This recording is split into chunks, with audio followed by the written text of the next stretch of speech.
Well, hello and happy midweek to our church family at Fairfax Baptist Church. I hope you're enjoying well into the second week now of September. Before long, the month will be half over, which gives us about 3.5 months to go of 2020. And like most of you, I don't necessarily like to just breeze through time, but I'm looking forward to saying good riddance to this year. And maybe 2021 will bring us some much brighter days to come. We've got some fun times, though, coming up. This midweek minute, I want to give you a lot of information. I realize that it is, and I'm going to tell you how in the coming months, as things continue to remain fluid and as new things and different things are on the horizon, we're going to make sure that you have the information at your fingertips and available to you as best we can. But for today, let me just kind of walk now through the end of the year, and I'll give greater specificity to the front end of this than the back end, but at least it'll get us started for the months that are to come. Well, we're here in September, and a couple of things that typically have already hit on the horizon for us at Fairfax Baptist Church. One is the Operation Christmas Child shoebox response and ministry, as we've partnered with Samaritan's Purse for a number of years now doing that. I want to go ahead and let you know that we look forward to participating again in that ministry in much the same way that we have always done in 2021 and next year.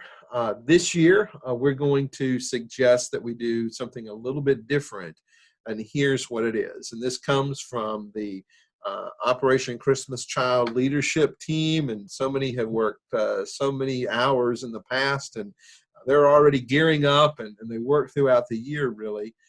But looking at this year, the decision's been made for this encouragement. Number one, we want you to participate if you would like, but we are not going to be collecting and gathering the shoe boxes here at our church. We're not going to be providing the shoe boxes for you. What we want to do is much of what we've had to do in this very unusual year is kind of refer you to the digital opportunities.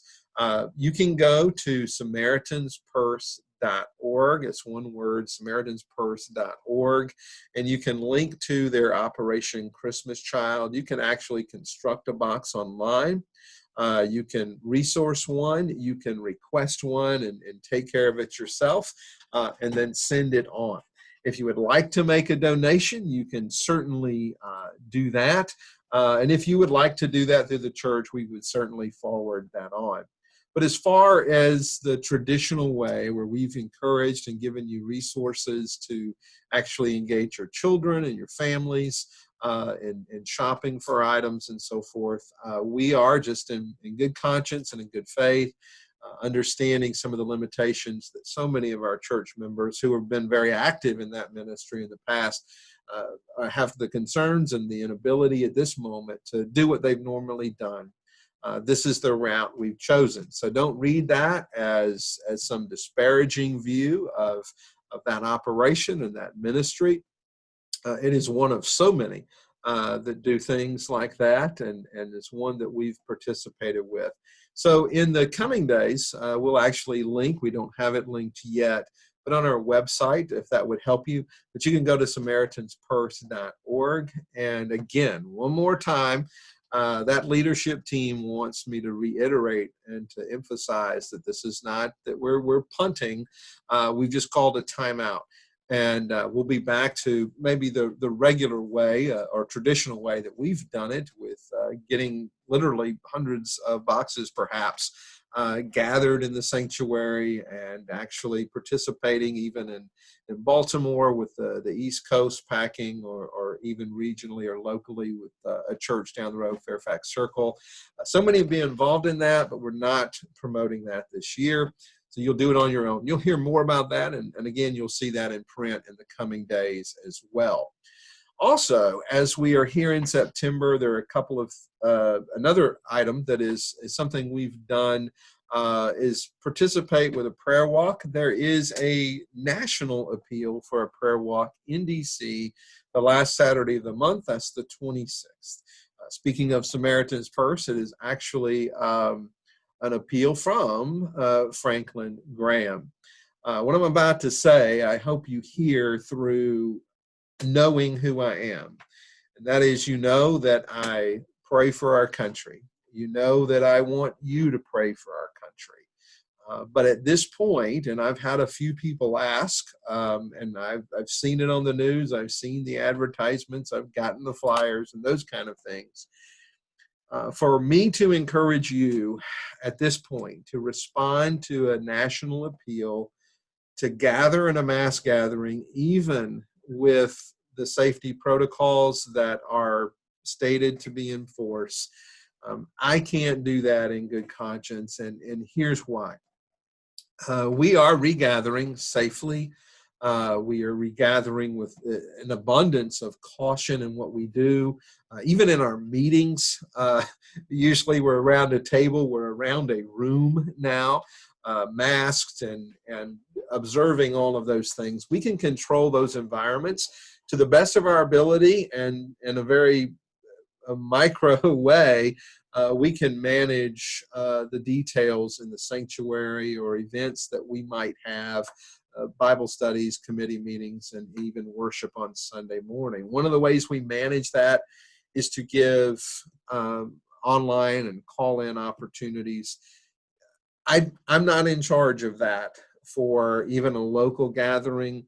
I can't personally guarantee that we and our staff and our leadership who make those protocols a reality every time we gather, they're not going to be in charge of that.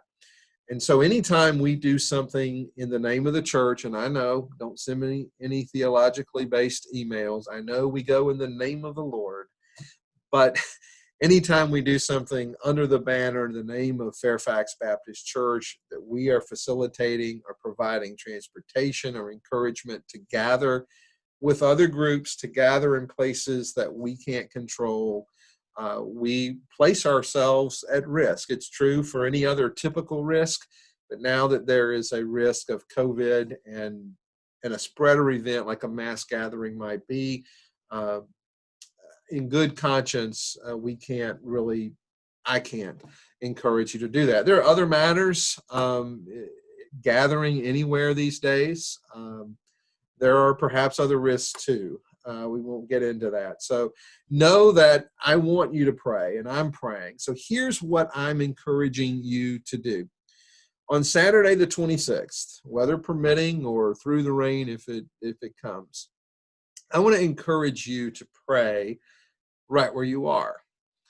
We don't have to go to the National Mall. We don't have to go to the Capitol, the Supreme Court, in front of the White House, around the White House, or whatever. We can pray for our nation, not just in a political sense. Our nation isn't the Mid-Atlantic. It's not the D.C. metro area. We can pray for Portland. We can pray for Oregon, California, the fires, the disaster. We can pray for hurricane victims that are still in recovery. We can pray for a spirit of calm to prevail. We can do all of that where we are. But I do want you to get out of the house if you can. If you can, I encourage you on Saturday the 26th, pick the time of day that works best for you and walk your neighborhood. For some of you, it might just be going to the mailbox. If that's all you can do, that's fine. But if you can walk your street, walk the block, walk the neighborhood development if you can. For me, I'm going to do that. I did that at the beginning. In fact, we recorded a video and posted a video and a prayer earlier in the COVID days. I'm going to reiterate that a little bit and kind of do that again. It'll take me to City Hall. It'll take me to around the Fairfax County Courthouse. It'll take me around the old courthouse. It'll take me to residences and businesses alike. I'm not going to ask you to join me in Old Town, but if you want, come park and walk around and pray. Use that day of challenge and say, okay, I'll pray for our nation. I'll pray for our community. So pray for our church, pray for Fairfax. As you pray for our country and our world, begin at your address and take as many steps away from that address as you comfortably can, and with comfort and protection as well. I would encourage you, if you're in a more public place, be sure to wear a mask, that kind of thing. But I want you on that day. How about we do that? Let's just agree together to pray for our country.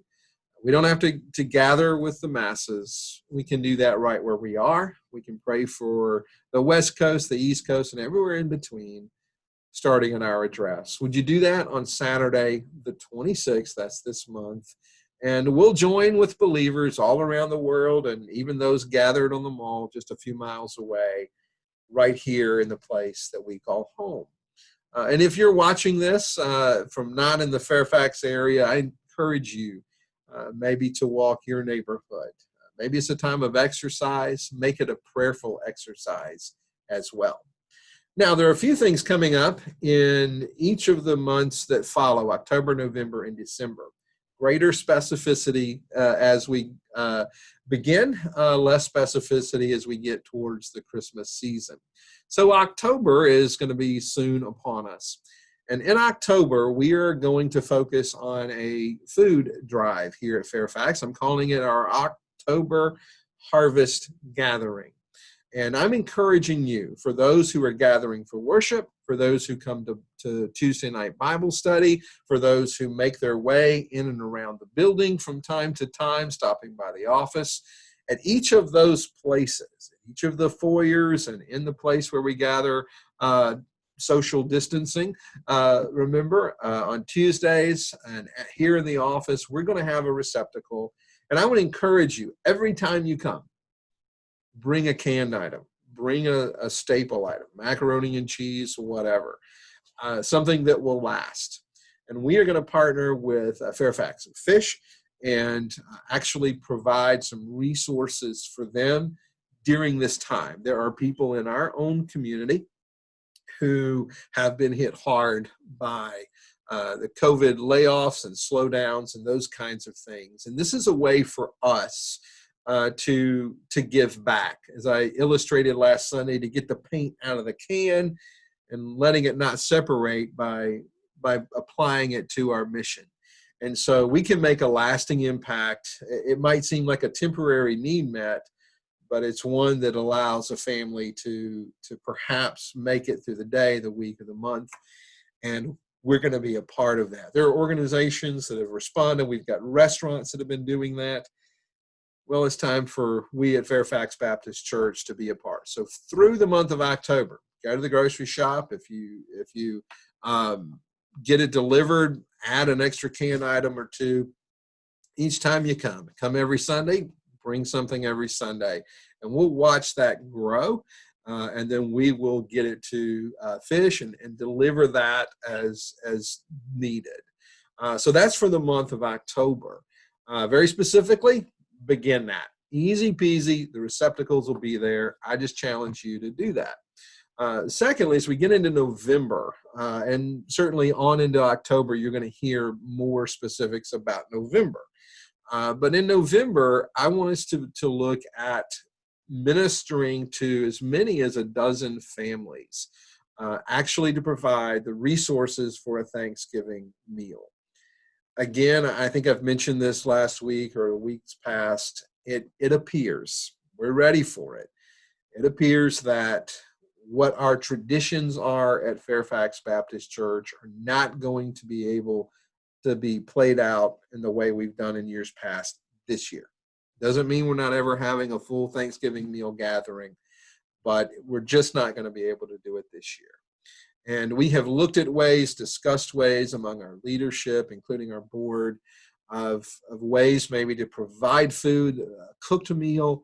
But there again, some of the protocols that limit us from having the grand fellowship maybe limit us from doing that as well. So we can at least, much like the canned food drive, provide some resources. And we've already had some people stepping up to the challenge, not naming them, but saying, hey, I want to be a significant part. I'll be willing to, whatever the church can do, I'm going to match that kind of thing.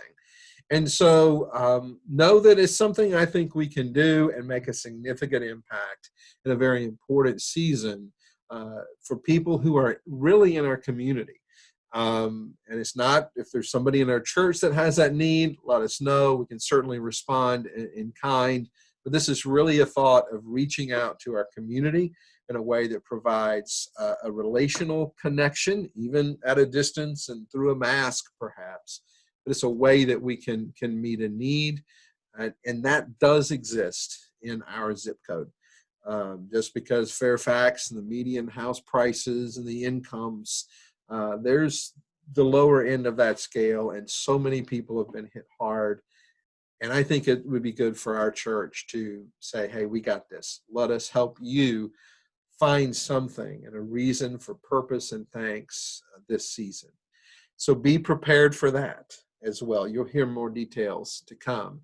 And then December, some of those same grand traditions, even some of the new traditions like we started last year with the outdoor living nativity scene and that interaction and kind of the block festival that we had. We're not going to be able to do that this year, but we do look to have both a drive-by, maybe a walk-by, a little less interactive, but some way to make an impact. So we want to minister and we want to proclaim. We want to do some outreach and we want to do some meeting of needs, all wrapped up into one. The fall season gives us a great opportunity to do it, but we're going to do it, but do it differently. We're not pivoting in the sense that we're retreating and not doing anything. We're doing it. We're just doing it a little bit differently this year. And maybe we continue to do something new each and every year. We've been given an opportunity to rethink how we do some of these things. So if we can't celebrate amongst ourselves like we normally do, we're going to get the paint out of the can, put it on the wall, put it to use, and let's meet some needs and make some impact in our immediate community. And yes, around the world. Now, one other little matter of some tidy housekeeping. As this pandemic limitation has continued on, I realize that the personal effect, as much as I can try to make it for a recorded video of passing on information to you, you can't print that up and stick it on the fridge. When did he say that date was, kind of thing, and you can only listen to it so many times before you give up, right? I understand that. One of the things that we're going to begin doing in October is making sure that when there is specific information to share, dates and specific ways of doing something, that we're going to put that in a printed form. We've already begun to do that a little bit with some things. I want to remind you that our birthday list for September and October has already been sent out, but we're reattaching September and October's birthday list to this very email. You should see it. Go ahead and print it out. If you don't have a printer, if you're not able to do that and you really want a printed copy, we do have it available in the church office. You can pick one up. We can make it available, obviously, up in the foyer as well. If you happen to be by the church, we can send it to you directly if this email gets lost in the shuffle somewhere. So we're going to attach it more than once just to make sure that you get it. And we're going to do it each month. So each month you're going to get the most immediate month as well as the following. And that way you'll, at best we can do, have that into your hands. Again, printed version is always available. Also, we're going to be doing both a calendar and what I'm calling a mini span. In other words, it'll be done monthly rather than every 2 months. The fluidity of the COVID situation, makes it difficult to make even just plans just weeks away. Things can change, and what we want to do is, like, for example, all that information I gave you will soon be in a printed form, and that's going to be sent to you digitally. It'll be a 1 to 2 page with the specific information, the birthday list too included, a calendar with those things already on those key dates, much like we received with the printed span that we did. And as always, we'll make that available in the foyer, the main level, and the magazine and information literature display that's there. And then we also have that in the church office. So I know especially as we compound with a lot of information, that may very well be helpful to you. As always, printed can be mailed. If you prefer that, just let us know. The other one is the prayer list. We have been updating our prayer list about every other week or so, and particularly as we find certain needs. That is also printed and available in the church office and has been, as well as in the foyer in the sanctuary. Now, I know many of you who would like the prayer list are a part of the group of people who have yet to return and regather. If you happen to be by the church, you can grab one of those copies. We can drop one in the mail, but we'd also be glad to send that to you digitally. Unlike the information, the general information, the calendars, even the birthday list, we are, because of privacy issues, not able to send out the prayer list as a whole to everybody. This email blast, even if it's just narrowed to church members and active members and attendees, is still a pretty large blast. And there's sometimes, even with information removed from what we might have internally, it still can be a breach of privacy. I know some places might do that, but we think it's a best practice not to, but it is available. And on an individual basis, knowing who it's going to and knowing the purpose for how it's going to be used, if you would like to receive one digitally, at least every other week when it's updated, we'll be glad to do that. Please let us know. You can respond to this email. You can leave a voicemail, send a separate email to the church office at fairfaxbaptist@gmail.com, and we'll actually send that to you. But for privacy issues, that's kind of the determination, and we've had other folks looking at the best practice for that too. It's not just off the top of my head, but that is not secret stuff. It's just very private, close to the vest stuff for many people. And so we want to distribute that in a way that honors them, as well as creates a blanket of prayer. So if you would like one, they are available in print and have been and continue to be. But if you'd like one sent to you digitally, we can make that a separate attachment, not to the general email blast, but to our prayer warriors out there. We know you haven't forgotten us, and we want to give you those resources to pray our church through this. And we thank you for that interest and letting us know of that need. Well, those are the things that I have for you. Again, like I said, it's a lot. But we're looking forward to doing some neat things, and we hope to see you in some way on Sunday morning. Remember, we gather at 11, both online, live, as well as in person safely. We're having good response, so of regathering. So if you are planning to come, watch that welcome back video on our YouTube channel if you haven't done so. And be here early enough, by a quarter till or so, 20 till 11, just to make sure that you're able to find a seat, because we've certainly, as you've seen and heard, had to be limited in the way that we are able to seat people. It's limited our capacity. So you can help us and help our greeters and ushers and our welcome team help you navigate that by not rushing in a minute or two after 11. Come if that's when you get here. We want you to be here. There'll be somebody at the door helping you, but it'll be easier if you get here, especially for that first time, a little bit earlier than normal. And so be with us on Sunday if you want to be a part of our midweek Bible studies on Tuesdays. Again, that's hybrid. Let us know, and we'll send you that invitation with the specifics of where we're going to meet, library or fellowship hall, as the numbers would dictate, as well as the link for joining us online. Look, I know it's been a lot. Happy September.